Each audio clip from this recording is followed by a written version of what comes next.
Hello, everyone, and welcome to day 2 of Sprout Sessions. Our sincere apologies, we're having some technical difficulties here. So Joe and us actually cannot hear each other, so instead of doing a live Q&A this session, we're just going to allow you to ask questions through YouTube, and then we'll follow up on Twitter. I'm Sarah Nagel. I'm the Senior Manager of Brand Advocacy and Community here at Sprout, and I'll be your host for this session.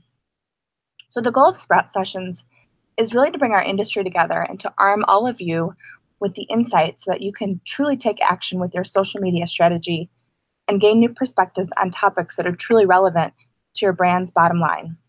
A few things to note before we get started.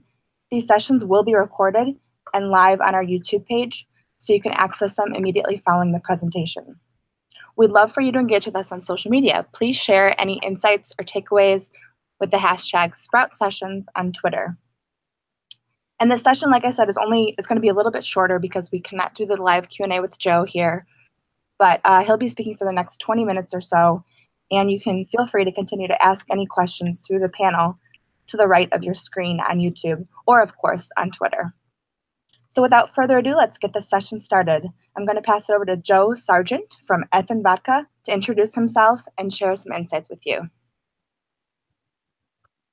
Okay. Just got the text that I should begin. Hello, everybody. Hopefully you can hear me. I cannot hear anything. So this is going to make a slightly weird situation a little weirder, but I promise to try to keep it interesting. So my name is Joe Sargent, which hopefully you heard. I am currently the brand manager of Effen Vodka, and I'm here to talk about using social media to reach your current customers. So my plan is, I think we're a little truncated here because of the technical difficulties. So I plan to go for about 15 minutes, and then we'll leave some time at the end for Q&A. There's me, young Denzel Washington, aka Joe Sargent. Thanks everybody for joining. So here's what we're going to cover today. Pretty short agenda, which is good because we have less time than I thought. So I'm going to start just with a quick intro into what we're here to talk about today and the guardrails that I put up when I'm developing content for our consumers. Then I'll talk through, I think, 4 examples of how I've put that into practice, successfully, unsuccessfully, and talk through some of where I am now on Effen. And then just a few key takeaways leading into the Q&A. So I will get started.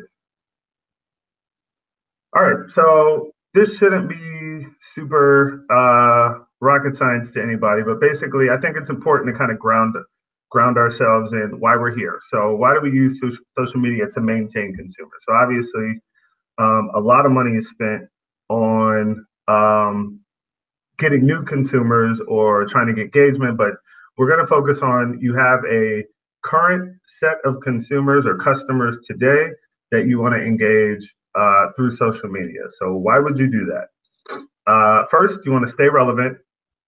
Keep yourself top of mind with your consumer, or as close as you can get, I guess. Second, get that engagement up. So not only have them think about you, but have them share your content, interact with your content, things like that. Third, give your brand a personality. And I put that in quotes because, think about Twitter, you have the Hamburger Helper account, you have the Wendy's restaurant account, where clearly there's somebody back there who's just speaking like a person. That would be way to one extreme. And then on the other end, you can think of 100,000 brands that really only exist online to tell consumers things about themselves. So that would be the other extreme. So wherever you are in that continuum, you're going to use social media to put an outward face on whatever brand or company that you represent. And then finally, you use social media to inform your consumers. And that could be about a new campaign you have launching, or to show off some new work, TV, video, anything that you're putting together. Or if you have a promotion, think of that broadly when you think about informing your consumers. So general rules that I try to live by, obviously, Yoda is there as just a good reminder of, you always want to take a step back and incorporate that wisdom. So the four general rules that I try to live by that I put up as guardrails when developing content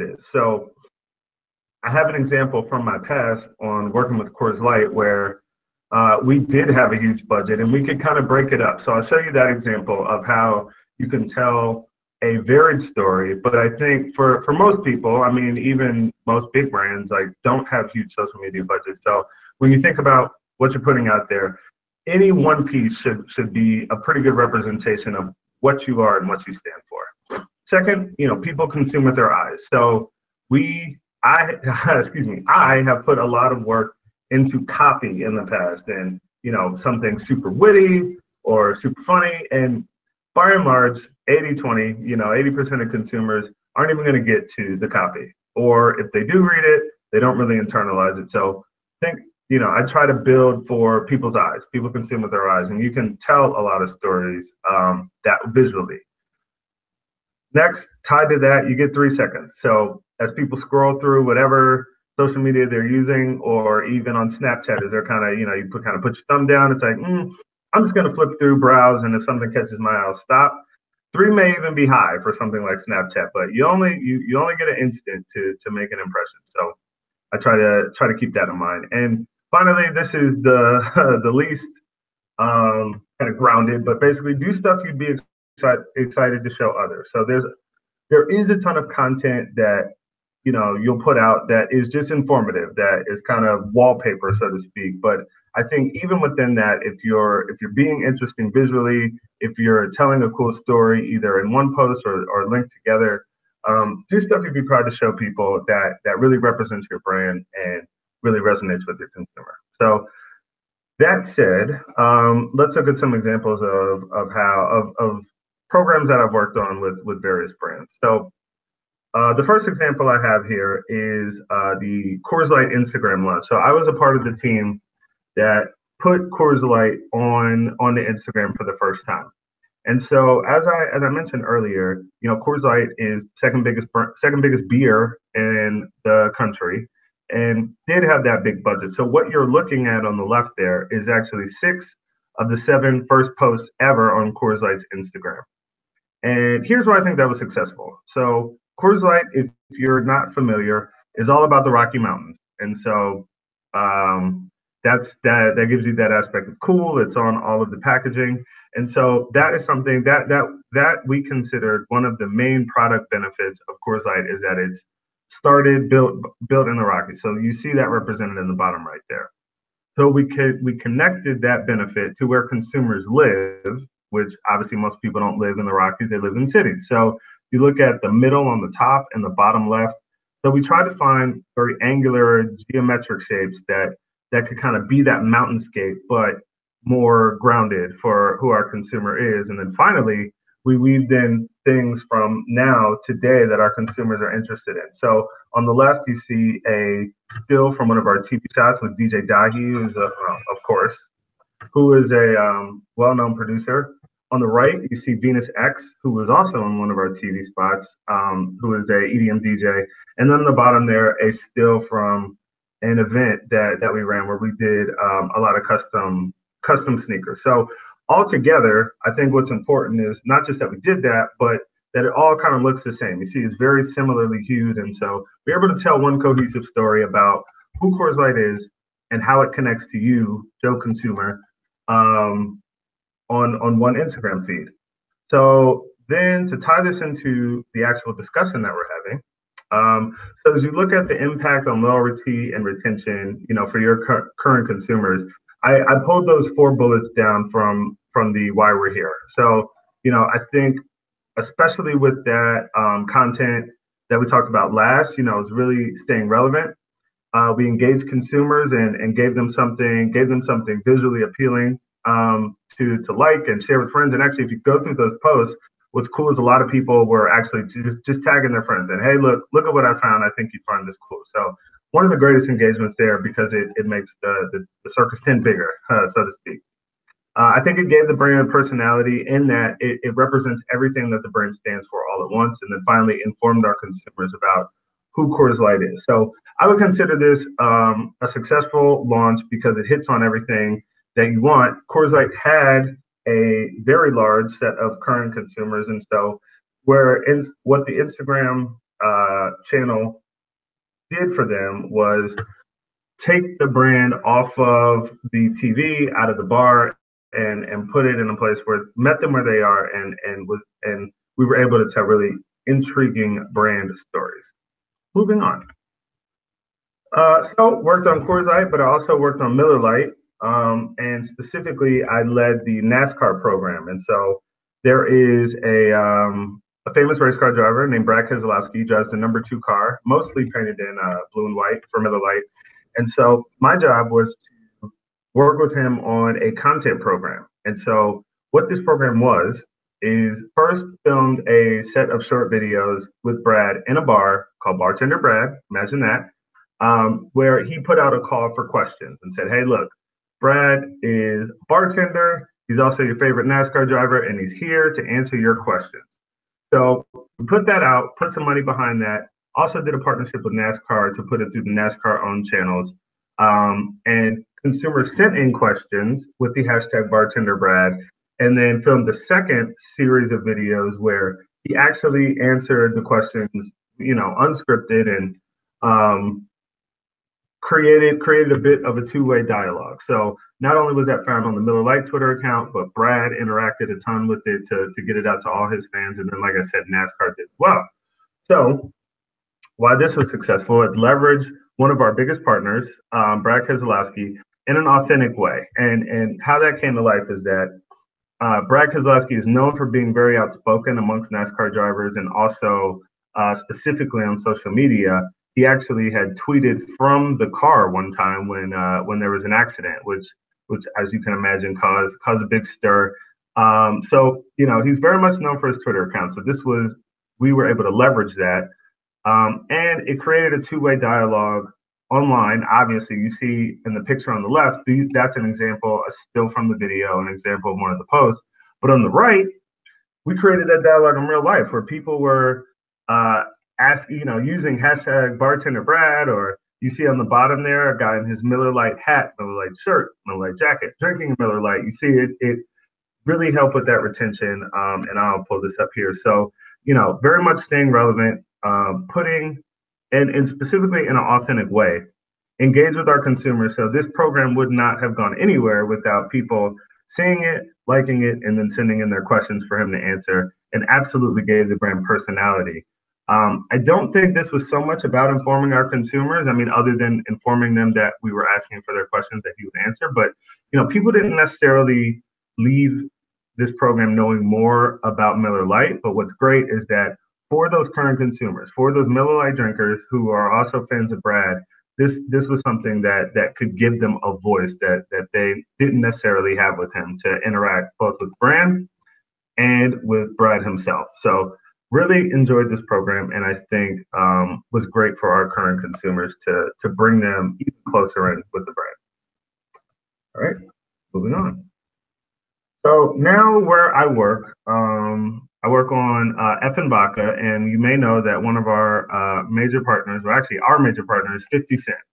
So if you know anything about 50 Cent, he's very outspoken on social media, and that is an understatement. And you can see some of the images down the middle there of not just posts that we've put out, like flyers or 50 with Effen, but also some of the more controversial posts that he posted, going directly at Ciroc or going at P. Diddy. And then finally at the bottom there, you see made Fox News talk about going viral, but talking about a boycott of Effen Vodka following one of the videos that he posted. So, as you take all that in, we work with 50 a ton on not just letting consumers know where he'll be out of market, but also helping drive our new flavors and things like that. So there's a lot of opportunities there to both boost awareness, but also give 50 something that he can say about the brand that they could connect to. And then as we bring them out in the market, we use social media to drive sales directly. Hey, come out, buy Effen, 50 will sign the bottle, things like that.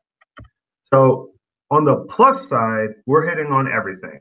We're relevant, we're engaging, we're getting consumers out in the market. They're learning not just about the brand and what we're doing, but what 50's doing, and talk about personality. It's great.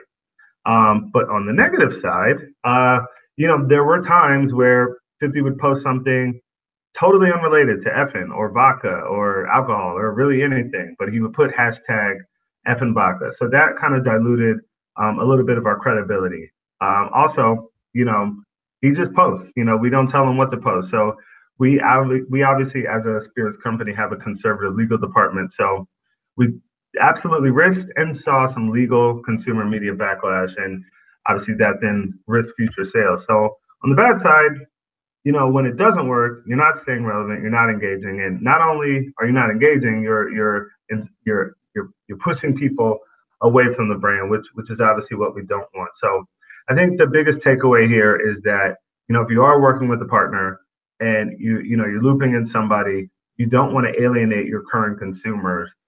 You want to be consistent. You want to be on message so that your consumers are taking positive experiences away every time they scroll past some of your content online. And here's one competitive example that I really like because one, this is Captain Morgan. They have their Loco Nut kind of pre-made cocktails. And so you see on the left, the still image of their video before you click play. And you see on the right, a still image from an Effen Vodka post before you click play. So clearly, you'd much rather watch the more interesting one, and you're much more likely to stop on that one. And the Effen content on the other side doesn't really, how could it connect with anyone? It's just a white triangle. And clearly a missed opportunity to tell even a visual story, even without the video. Having an interesting still image can still convey a story, even like I said in that instant. And the worst part, we pay for it. So we paid to post this. It was just a black image, and for sure we didn't get the results that we wanted. And how could you rate it any other way but a total miss? So that is something that now, as I go to the key takeaways, I think the biggest miss there on that last one is, I don't think I considered how the consumer will experience the content. Put a lot of time and effort into making the content and the associated copy, but then when you don't think about that whole chain of, okay, I've made this content, where will it live? How will it look? Things like that, you end up overlooking something. Regarding the Captain Morgan example, I would say don't be too prideful to emulate brands that are doing a good job. Like, don't steal content, obviously. But if somebody's doing something in an interesting way, don't, be humble. Hey, they're doing good. Try to learn as much as you can. If you can reach out, I would say do that. And people love talking about themselves. I'm doing it right now. So if you reach out to somebody like, hey, I really like what you did. I found that to be a great way to just learn and apply to what you're doing next. Next, I would say authenticity. Obviously, I mean this is pretty straightforward. But on the Miller Lite end with Brad Keselowski, you see a ton of authenticity. He's outspoken.